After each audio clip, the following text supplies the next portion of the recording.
오늘은 능치 못함이 없으신 하나님이라는 제목으로 말씀 나누도록 하겠습니다. 여러분 하나님을 믿으십니까? 아멘. 네. 그러면 하나님을 얼마나 알고 계십니까? 하나님과 얼마나 친밀하십니까? 하나님이 무엇을 좋아하시는지, 무엇을 싫어하시는지 잘 알고 계십니까? 우리는 하나님을 믿는다고 하지만 사실 하나님을 잘 모릅니다. 그러나 모르는 것이 또 당연하기도 합니다. 여러분, 하나님 다 안다고 하는 사람이 오히려 더 위험합니다. 하나님은 다 알 수가 없어요. 모르기 때문에 겸손할 수밖에 없습니다. 우리는 하나님을 알아가는 것이죠. 점점 알아가는 것이고, 알아가면서 하나님과 더 친밀해지고, 하나님과 친밀해지니까 하나님을 더 알게 되고, 이 선순환이 계속 일어나게 되는 것입니다. 그래서 우리의 믿음이 깊다는 뜻은 우리가 하나님과 친하다는 뜻이고, 우리가 하나님과 친하다는 뜻은 하나님과 잘 안다는 뜻인 것입니다. 한 선교사님의 이야기인데요. 이 선교사님이 중앙아시아의 어떤 한 나라로 파송을 받게 되셨습니다. 그런데 그곳에 가서 보니까 이미 예수님을 믿고 있는 몇몇 성도님들이 계셨고, 가르쳐주는 목자나 양육자가 없이 성도님들끼리 먼저 성경을 읽으시고 믿음 생활을 하시는 가운데 선교사님이 그곳에 가서 사역을 하시게 되었던 것입니다. 성도님들은 자신들을 이끌어줄 영적인 리더를 굉장히 간절하게 원했습니다. 그 기다림 끝에 이 선교사님이 오셨으니까 얼마나 기쁘고 좋았겠습니까? 그런데 문제는 이 선교사님이 오셨는데 이 선교사님 앞에 움직이지 못하는 환자를 데리고 온 거예요. 그래서 이 선교사님한테 선교사님이 오셨는데 성경에 기도하면 병이 낫는다고 되어 있으니까 우리보다 더 뛰어난 선교사님이 오셨으니까 분명히 고쳐주실 거다라고 생각하고 선교사님이 오셨다는 이야기를 듣고 환자를 데리고 온 거예요. 그런데 이 선교사님은 병 고치는 사역을 한 번도 해본 적이 없고 그런 경험도 안 해보셨던 분입니다. 사도행전의 기적은 이미 다 끝났고 그건 성경에만 나오는 사건이라고 생각을 하셨던 분이세요. 그런데 선교지의 성도님들이 모두 다 눈을 막 말똥말똥 뜨고 기대하는 눈으로 이 선교사님 기도하면은 나을 거야 라고 하고 있고, 환자는 눈앞에 있고 자기는 그런 경험도 없고, 내가 기도했는데 안 나으면은 어떡하지? 다시 한국으로 돌아가야 되나? 막 여러 가지 생각이 그 속에 가득 있는데 이 환자분이 앞에 있어서 기도는 해야 되겠고, 그래서 하나님 좀 도와주십시오 하고 간절하게 기도를 했답니다. 어떻게 되었을까요? 이 성도님은, 이 환자분은 벌떡 일어났어요. 할렐루야. 누가 쓰러졌을까요? 선교사님이 쓰러지셨어요. 이게 된다고 하면서 깜짝 놀라서 정말 쓰러지셨다는 이야기가 있었습니다. 여러분은 하나님을 어떤 분으로 생각하십니까? 하나님과 얼마나 친밀하십니까? 우리의 직분과 관계없이 우리는 정말 하나님과 친밀해야만 합니다. 그리고 하나님과 친밀하다는 것은 하나님의 성품을 닮아가고 하나님의 일들을 소망하고 하나님이 불가능한 일이 없는 분이라는 것을 정말 믿고 나아가는 그 믿음이 우리 가운데 있어야 되는 것이죠. 여러분, 하나님이 하실 수 있다는 거 믿으십니까? 아멘. 한번 따라해 주시기 바랍니다. 하나님은 하실 수 있습니다. 하나님은 하실 수 있습니다. 아멘. 그 일들이 우리에게 일어나기를 소망합니다. 오늘 하나님께서 이 주신 말씀을 통해서 알 수 있는 내용이 있는데요.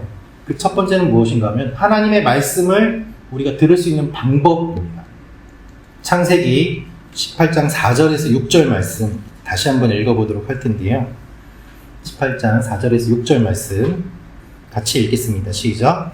물을 조금 가져오게 하사 당신들의 발을 씻으시고 나무 아래에서 쉬소서. 내가 떡을 조금 가져오리니 당신들의 마음을 상쾌하게 하신 후에 지나가소서. 당신들이 종에게 오셨음이니이다. 그들이 이르되 내 말대로 그리하라. 아브라함이 급히 장막으로 가서 사라에게 이르되 속히 고운 가루 세 스아를 가져다가 반죽하여 떡을 만들라 하고. 아멘. 오늘 말씀은 이삭이 태어나기 1년 전 아브라함이 99세 때 하나님께서 나타나신 사건입니다. 그런데 아브라함이 더운 날 그냥 상수리 나무에 길에 앉아 있는데 하나님께서 천사들과 함께 나타나신 것입니다. 여러분, 이것이 하나님의 방법입니다. 뜨거운 날 아무것도 하지 않고 그냥 길에 앉아 있는데 전혀 뜻밖의 시간, 뜻밖의 장소에서 하나님이 아브라함을 만나 주신 것입니다. 어제도 오늘도 사실 더운 날이고 특별한 일이 일어나지 않은 그런 날입니다. 반복되는 날입니다. 그런데 그때 하나님이 아브라함에게 오신 것이죠. 여러분, 우리의 삶은 매일 반복되는 것처럼 보입니다. 오늘도 자녀를 학교에 보내고 남편을 출근시키고 특별한 일 없이 내가 해야 되는 일들이 반복되는 그와 같은 하루하루가 지나가면서 사실 우리는 며칠인지도 잘 모르고 요일은 아는데 며칠인지 잘 몰라요. 그런 경우들이 많지 않습니까? 그런데 하나님께서는 이럴 때 만나 주신다는 것입니다. 창세기 19장 말씀을 보면 소돔과 고모라의 불 심판의 사건이 있습니다. 그 엄청난 사건이 일어나기 전에 어디서부터 그 일이 시작되는가? 거슬러 올라가면 18장 1절에 아브라함이 조용히 앉아있을 때 거기에서 하나님이 오심으로 말미암아 자녀에 대한 이야기가 나오고 소돔과 고모라의 심판에 대한 이야기가 나오고 그것이 실제로 일어나는 일들이 진행이 되는 것을 보게 됩니다. 조용하지만 아무것도 없는 것 같지만 거기에서부터 하나님의 일이 시작되는 것이죠. 여러분, 하나님이 아브라함을 만나러 오셨는데 더 놀라운 사실은 사라를 만나러 오신 것처럼 오늘 말씀을 보면 보인다는 거죠. 아브라함이 주인공이 아니라 사라가 주인공인 것처럼 보입니다. 하나님은 뜻밖의 시간, 뜻밖의 장소, 뜻밖의 사람을 만나주세요. 그런데 이렇게 다가오시는 하나님을 다 만나는 것이 아닙니다. 하나님이 찾아오셔도 못 만나는 사람들이 있습니다. 스쳐 지나가는 사람들이 있습니다. 하나님이 주시는 기회를 놓치기도 합니다. 우리는 하나님의 원리를 알아야 되는데요. 하나님의 음성을 듣고 말씀을 들을 수 있는 방법, 그 원리는 무엇일까요? 그것은 바로 나그네를 대접하는 것입니다. 아브라함이 이 사람들을 보고서 벌떡 일어나서 대접하지 않았다면 지나가는 것이죠. 아브라함은 눈앞에 보이는 나그네를 대접합니다. 히브리어 원어를 보면 눈을 들어 본즉 다음에 보라라는 감탄사가 있어요. 딱 봤는데 그냥 보고서 그치지 않고 깜짝 놀래서 정말로 이들이 누구인 줄 모르지만 자신을 낮추고 이들을 높이면서 대접하는 내용이 나와 있습니다. 사실 아브라함도 많은 재산을 가지고 있고 많은 종들을 다스리고 있는 높은 지위에 있는 사람 아니겠습니까? 그런데 그가 3명의 나그네를 보고 납작 엎드리면서 와서 부디 머물고 가달라고 부탁을 하는 모습을 보게 됩니다. 당시의 문화는 물론 나그네를 대접하는 문화이기 때문에 당연히 아브라함이면 그렇게 하는 것 아니겠습니까? 라고 생각을 하실 수 있겠지만 그럼에도 불구하고 아브라함이 접대하는 모습을 보면 너무 일반적인 것을 뛰어넘는 풍성한 접대가 이루어졌음을 보게 됩니다. 과도하게 대접하는 것이죠. 와서 머물고 가십시오 라고 이야기하면서 음식을 준비하라고 하는데 고운 가루 3스아를 준비하라고 바로 이야기합니다. 그런데 3스아면 얼마인가 하면은 약 22kg이에요. 그러니까 밀가루 22kg을 준비해서 음식을 준비하라는 거예요. 3명이 먹기엔 너무 많죠. 거기에 우유와 젖과 여러 가지 것들을 준비해서 먹을 것들을 풍성하게 차립니다. 다 먹고도 남을 정도. 이것이 아브라함이 베푼 마음이었습니다.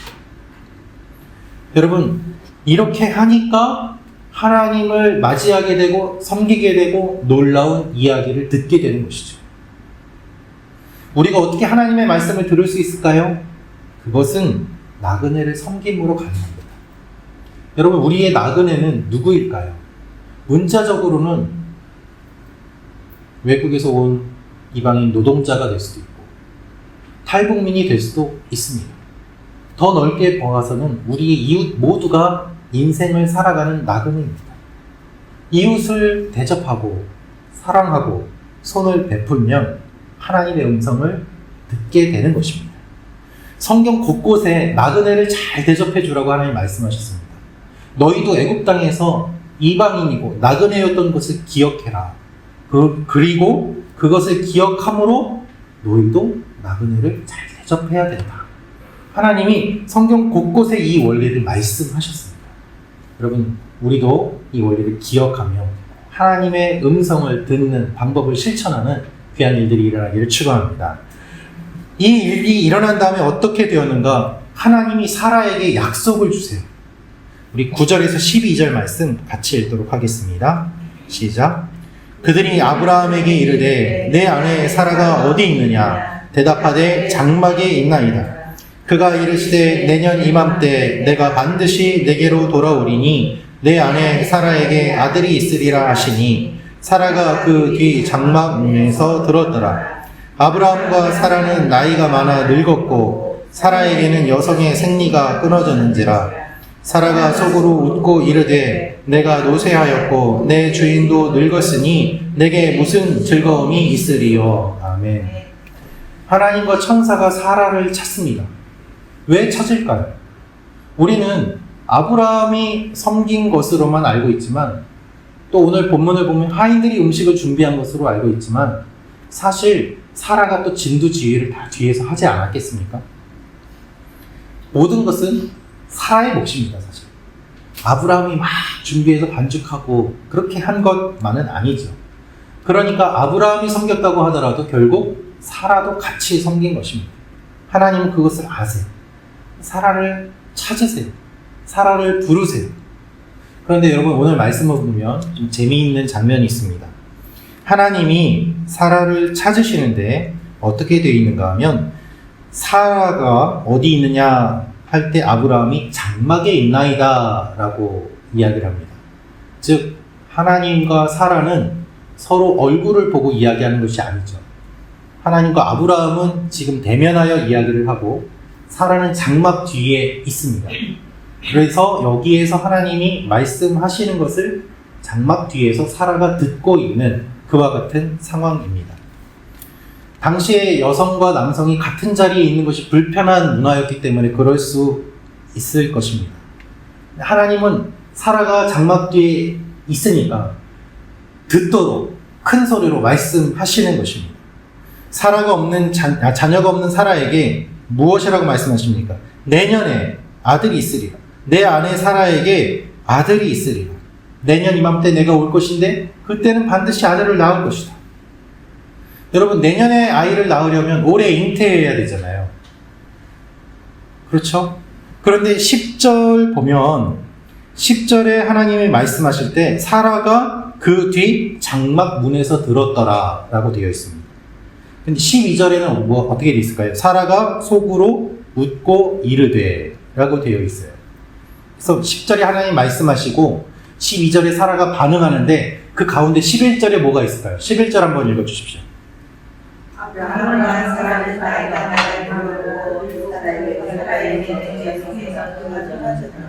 아멘. 여러분, 하나님의 말씀과 사라의 반응 사이에 가운데 뭐가 있습니까? 불가능해 보이는 현실이 있는 거예요. 하나님 말씀하세요. 아이가 있을 것이다. 사라가 웃습니다. 왜 웃습니까? 이걸 건너왔거든요. 건너오면서 어떻게 됩니까? 불가능한 현실을 통해서 보니까 하나님 말씀이 잘 믿겨지지 않는 거예요. 상식적으로는 불가능한 현실, 말도 안 되는 일이 일어난다고? 하나님의 말씀과 이 반응 사이에 현실이 가로막고 있는 것이죠. 99세까지 아이가 없습니다. 한 달에 한 번씩 기대했을 것입니다. 그렇죠. 1년이면은 12번. 10년이면은 어떻게 될까요? 120번. 그렇죠. 70세의 약속을 받았지 않습니까? 그리고 지금 99세입니다. 거의 30년 지났습니다. 여러분 몇 번 실망했을까요? 360번이에요. 360번. 매달 기대했는데 매달 실망하고, 하나님이 주신 약속 바라보고 또 기대했는데 또 실망하고, 360번 실망하면 계속 기대를 하는 것이 더 이상하지 않습니까? 사라는 이미 그 경험을 한 거예요. 그런데 또 아들을 주신다는 약속을 하시니까 사라는 그 자신의 경험과 현실 앞에서 웃을 수밖에 없는 거죠. 헛웃음이 나왔을 것입니다. 여러분, 하나님께 360번 실망해 보신 적 있습니까? 내가 간절히 기도했는데 기도가 응답되지 않아요. 360번 기도했는데 기도하다 보면은요, 다 포기하고 싶고 나중에는 하나님 원망하기도 합니다. 저는 결혼 8년 만에 자녀를 얻었습니다. 그런데 그 가운데 한 번은 사산이 됐어요. 출산 2주 앞두고. 한 번은 유산이 됐습니다. 그리고 또 몇 년 동안 자녀가 없었습니다. 아예 임신이 안 됐어요. 그래서 아내하고 올해까지만 기다려보자. 그 이후에는 그냥 둘이 지내는 걸로 만족하자. 그렇게까지 이야기를 했습니다. 그렇게 성도님들께 자녀 기도 부탁을 드리고 지내는데 그해 12월에 임신이 되었어요. 그렇게 태어난 아이가 지금 진이입니다. 그런데 여러분, 그때까지 매달 실망하고 그런 아내의 모습을 보고 저도 마음이 힘들고 아내는 더 힘들고, 그 기다림이 얼마나 힘든지 저는 이 말씀을 읽으면서 이해가 가요. 사라가 얼마나 힘들었을까 이해가 가요. 여러분, 하나님의 말씀과 우리의 반응 사이에 무엇이 있습니까? 현실이 있어요. 이 현실을 보니까 부정적인 반응이 나와요. 현실을 뛰어넘는 약속을 보면 부정적인 반응이 나오지 않는데, 현실이 있으니까 이 현실을 보면서 하나님 말씀을 들으니 자꾸 부정적인 반응이 나오고, 이게 되겠어? 라고 생각이 드는 거죠. 여러분, 생각해 보십시오. 오늘 말씀을 보면 하나님과 사라 사이에 현실이 가로막고 있지만 물리적으로는 뭐가 가로막고 있습니까? 장막이 가로막고 있어요. 장막 뒤에서 말씀을 듣고 있지 않습니까? 그런데 하나님의 말씀이 들립니다. 하나님의 소리가 들립니다. 이 장막을 뚫고 전해집니다. 하나님은 그래서요, 보여주시기보다 말씀을 하세요. 왜요? 장막이 가로막고 있어서 안 보이는데 말씀은 장막을 뛰어넘어서 들리니까요. 사람들은 기적을 보여달라고 했습니다. 예수님에게 기적을 보여주면 믿겠다고 했습니다. 그럼 예수님 말씀하십니다. 요나의 기적 외에는 내가 너희에게 보여줄 것이 없다. 그 요나의 기적은 예수님께서 돌아가시고 부활하신다는 그 십자가 사건이었습니다. 그것 외에는 보여줄 것이 없다. 그 외에는 뭐가 필요합니까? 말씀이 필요한 거예요. 우리는 보고 믿는 것이 아니라 듣고 믿는 거예요. 믿음은 들음에서 나는 것이기 때문에. 왜 들음에서 날까요? 장막을 뛰어넘어서 들려오는 것이 소리이기 때문이에요. 봐서 믿는 것이 아니에요. 사라는 하나님의 얼굴을 지금 보지 않고 있지만 그 말씀이 들려와요. 그리고 그 말씀에 반응하는 것이죠. 여러분, 우리는 들음으로 믿게 되는 거예요. 예수님이 보여주신 십자가와 부활, 그 기적 외에는 다른 거는 없어요. 하나님의 약속을 들으시길 바랍니다. 그래서 하나님께서 말씀하세요. 하나님의 말씀으로 세상을 창조하시고 하나님이 약속의 말씀을 우리에게 주시고 설교와 여러 말씀들을 통해서 우리에게 계속해서 이야기하시는 이유는 무엇인가 하면, 가로막고 있는 현실이 있더라도 그것을 뛰어넘어서 들리기 때문입니다. 우리의 현실을 뛰어넘어서 믿음을 가질 수 있는 유일한 방법, 보는 것이 아니라 듣는 것입니다. 하나님께서 이렇게 말씀하십니다. 14절, 15절 말씀 같이 읽겠습니다. 시작. 여호와께 능하지 못한 일이 있겠느냐? 기한이 이를 때에 내가 내게로 돌아오리니 사라에게 아들이 있으리라. 사라가 두려워서 부인하여 이르되 내가 웃지 아니하였나이다. 이르시되 아니라 내가 웃었느니라. 아멘. 하나님은 이렇게 말씀하십니다. 여호와께 능치 못할 일이 있겠느냐? 하나님께 실망한 사람, 온전히 믿지 못하는 사람, 연약한 사람에게 하나님은 다시 한번 기회를 주시면서 여호와께 능치 못할 일이 있겠느냐? 나를 다시 한번 믿어봐라 말씀하세요. 하나님이 어떤 분인지 상기시켜 주세요. 나 하나님이야. 나 능력 있어. 나 할 수 있어. 여러분, 이분이 우리 하나님이십니다. 믿음은요, 기억하는 거예요. 믿음은 하나님을 기억하는 것입니다. 하나님이 하신 일을 기억하는 것입니다. 기억하기 위해서는 두 가지가 필요합니다. 하나는 무엇일까요? 기록이 필요합니다. 또 하나는 기념이 필요합니다. 기록과 기념을 통해서 기억할 수 있습니다. 여러분, 내 기억보다 기록이 더 정확해요. 기록을 보면 기억을 떠올릴 수 있습니다. 그리고 기념을 통해서 기억하게 됩니다. 그래서 우리가 만난 지 며칠, 결혼 몇 주년 기념하지 않습니까? 하나님께서는 기록하라고 하십니다. 그것이 하나님의 말씀이에요. 그래서 하나님 말씀을 읽으면, 말씀을 들으면 하나님을 기억하게 돼요. 기념은 무엇일까요? 세례와 성찬입니다. 교회의 절기입니다. 그래서 그것을 통해서 주님 말씀하시지 않습니까? 나를 기념하라. 주님을 기념함으로 주님을 기억하는 거예요. 주님이 나를 위해 돌아가셨구나. 기억하고 내가 새 생명을 얻었구나. 알게 되는 것이죠. 여러분, 하나님을 기억하십시오. 전능하신 하나님을 기억하십시오. 장막 뒤에서 사라가 웃었지만 하나님은 사라가 웃은 것을 아셨어요. 그래서 사라가 두려워서 하나님 저 안 웃었어요 했을 때 말씀하십니다. 아니다, 내가 웃었다. 이것은 사라를 비난하고 책망하기 위한 하나님의 말씀이 아니었습니다. 내가 이해한다는 하나님의 그 따뜻함이에요. 그리고 웃었다라는 말이 반복되면서 무엇을 의미합니까? 웃음이라는 뜻의 이삭이라는 아들이 태어날 것을 미리 여기서 보여주고 계시는 거예요. 불신의 웃음이 확신의 웃음이 됩니다. 쓴 웃음이 기쁨의 웃음이 됩니다. 믿지 못했던 사라가 이삭을 얻고 이 이삭이 말 그대로 웃습니다. 얼마나 기쁨을 줬겠습니까? 사랑하는 성도 여러분, 하나님을 비웃었던 것이 기쁨의 웃음, 믿음의 웃음이 될 것입니다. 하나님 전능하십니다. 하나님 하실 수 있습니다. 아멘. 이 하나님을 기억하며 나아가는 여러분과 제가 되기를 원합니다.